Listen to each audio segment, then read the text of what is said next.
Hey, what's up, everybody? This is the Bearded Parrot, and we are back again for another cigar review. Today, we are going to be reviewing the Antihero, and this is made by, or at least blended by, Raymond Pages, and I believe actually made in his Pages Tabacalera factory in Esteli, Nicaragua. The Antihero that I'm going to be smoking today is a Gordo 6x60. You actually cannot normally get these on the website underneath the Antihero section under Cigar Page. I got that on a special Gordo sampler, 6x60. There is something called the Hostile, which is a 6.5 by 60 Vitola, so it's close, but not quite the 6x60. So if you want to pick up this specific Vitola, the 6x60, if you like that particular dimension, then I would suggest trying to find that sampler pack. Before I go into a little bit more information about the cigar, let's see if we can get some focus on here and show you what the cigar looks like. There we go. Has a really nice reddish brown hue to the cigar, lots of oils on it.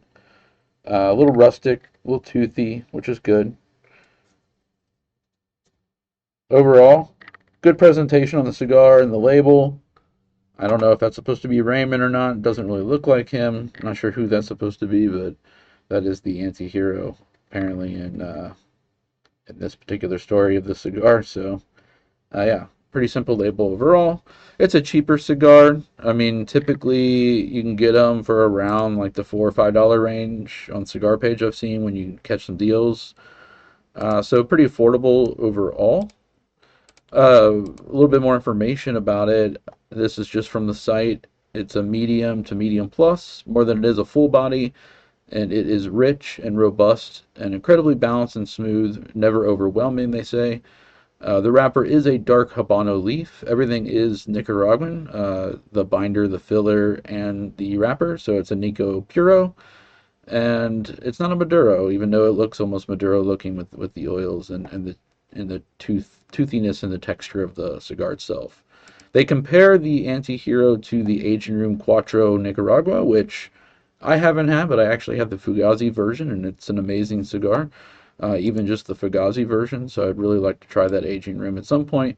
I have had the Antihero one other time, other than this review, so I wanted to put that disclaimer on here. This is not a first impressions. I have had this cigar once before, and I did enjoy it, so we'll see what happens again. I got two in the sampler pack. This one's been resting a little bit longer, so we'll see what a little age does to it. Um, yeah, and a little bit about Raymond Pages. I don't have a lot of information here, but I'll see if I can maybe dig up a little bit more in the middle of the review and talk about it a little bit more. But basically, he is apparently AJ Fernandez's brother-in-law, and he was also his protege and his top blender for quite some time, and was able to branch out on his own. And Cigar Page found him and did some deals, and uh, had a little business marriage there of together of you know making the right connections and whatnot. And he has his own factory now, the Pajes Tabacalera in Esteli, Nicaragua. So really cool to see other new aspiring blenders come up. And I've had a few of Raymond's stuff before in the past, and they're all really good. A lot of it, in my opinion, seems like AJ Fernandez style, just with a little bit more balance than power that AJ has. So been enjoying a lot of his stuff. But anyway, I'm going to go ahead and give this a cut now. All right, we got that cut. And let's just give it a smell on the foot.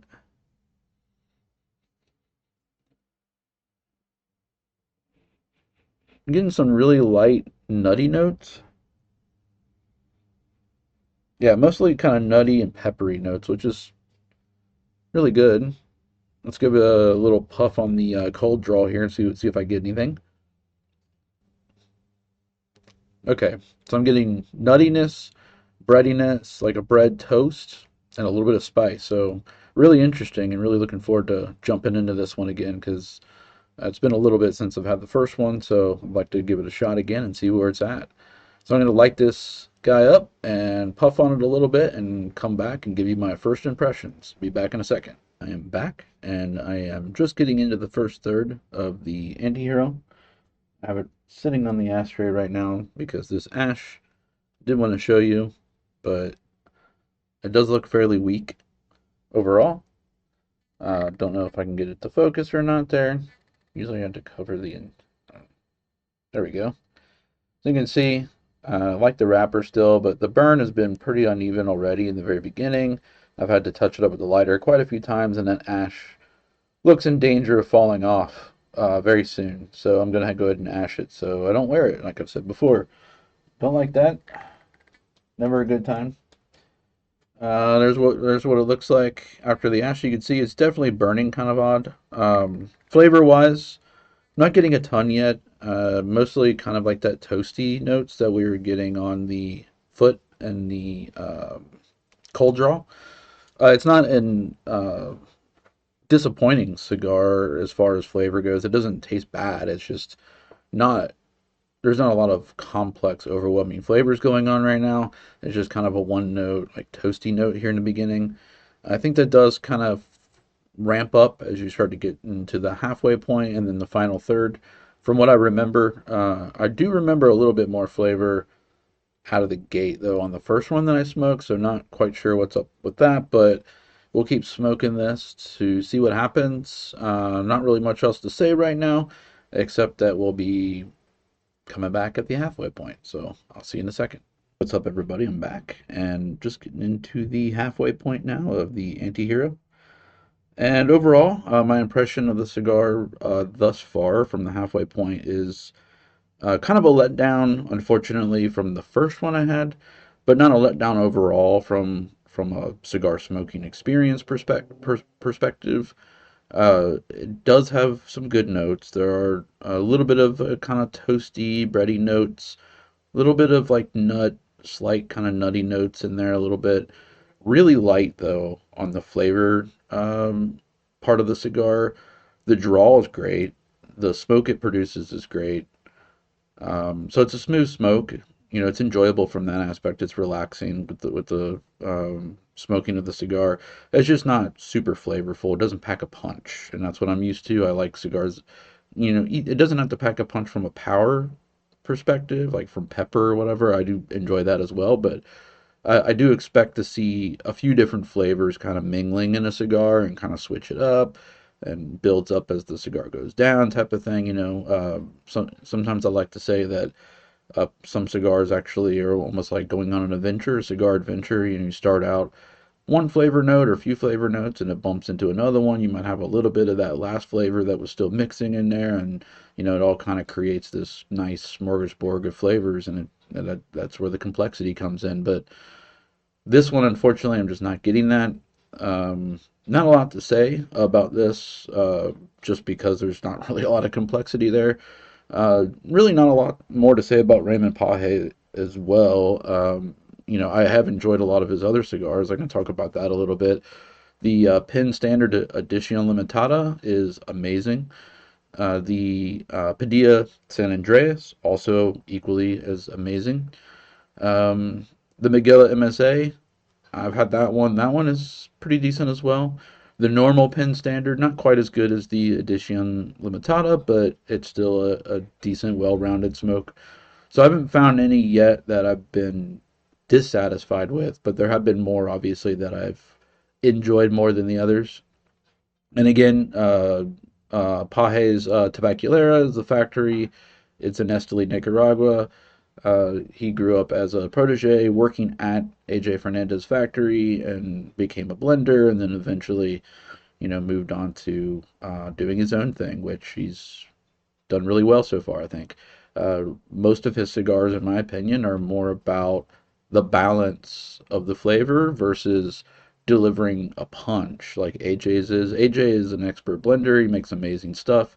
Definitely packs a punch too, but that seems to be more his focus is, getting that pepper forward punch in there along with some other flavors, which it makes really great cigars. But I can just tell from smoking Raymond stuff that I feel like he really focuses on the blend, making it well balanced, and that's what I get from his cigars. That's what I get even from this one here. It's just a little lighter than I would have liked, and I wish there was maybe a couple more notes in there. Like what I would have expected maybe was a tiny bit of cream, maybe some pepper mixed in with those bready, toasty notes and that nuttiness, and that would have been amazing. But it's still a smooth, good smoke. And the first one I had was great. It did have some of those extra flavors. So it could be a consistency thing. I mean, it's possible. It's even my humidor. Probably not, because I have an electric humidor and I keep things at a pretty regulated level, but still, there's always variances involved, so I'm not going to knock it for that. It could be something on my side, or I just got unlucky on this one. It does happen, and these are natural products. These come from the earth, so they're not going to be perfect every time. But that's why I tend to try to find more affordable cigars anyway, because it really sucks to spend like $16 or more on a cigar, and it just ends up not being a great experience. So if I can almost match those premium sticks at more of like a $4 or $5 price, and I get a dud every now and then, I don't care. I mean, I've actually put cigars out before that were almost full, just because it wasn't burning right, the draw sucked, or whatever the reason was. But I actually put it out and just lit up a different one, because you know what, it wasn't super costly comparatively to the more expensive one. So didn't really hurt the wallet as much to end it if I needed to or wanted to. But anyways, that's about it for now. I'm going to keep smoking this, and I'll come back in the very end, and we'll talk about the final third and my overall impression of the cigar from beginning to end. Be back in a second. I'm back, and I am just finishing out the Antihero 6x60 Gordo size. Overall, pretty smooth smoke. Not really too many construction issues. It did start to crack a little bit there towards the end. Did have some burning issues though. No draw issues. Effortless draw, lots of smoke. Pretty smooth overall. No harsh notes, which is nice. Flavor wise, unfortunately, I was a little let down on this one. The first one I had a lot of different flavors, like a lot of nuttiness and spice and toasty notes and a little bit of cream and stuff throughout the cigars, leather, earth, all the good notes that you would normally expect from like a Nicaraguan tobacco. But um, this one just unfortunately was more of a letdown. Uh, First, third, I got mostly just kind of toasty, bready notes. Middle of the way through, started to pick up on some nutty notes, maybe a tiny bit of spice, not really too much. And then in the final third, pretty much the same. Just some kind of bready, toasty notes with maybe a little bit of like spice in there. A little bit of like nutty notes I started to pick up in the midway point towards the end too. But overall, just a decent cigar. If you're just looking for something that's affordable and smooth to smoke, that's not going to be harsh on your palate. Definitely on the medium bodied side, I would say. Some say this is more of the medium full, but I would definitely put it right kind of smack in the middle. But yeah, that's pretty much it. Not really a ton to say, unfortunately, just because it's not a super complex cigar. The first one I smoked was amazing, and this one was not. So I don't know if there's some consistency issues, given the fact that it's a cheaper cigar.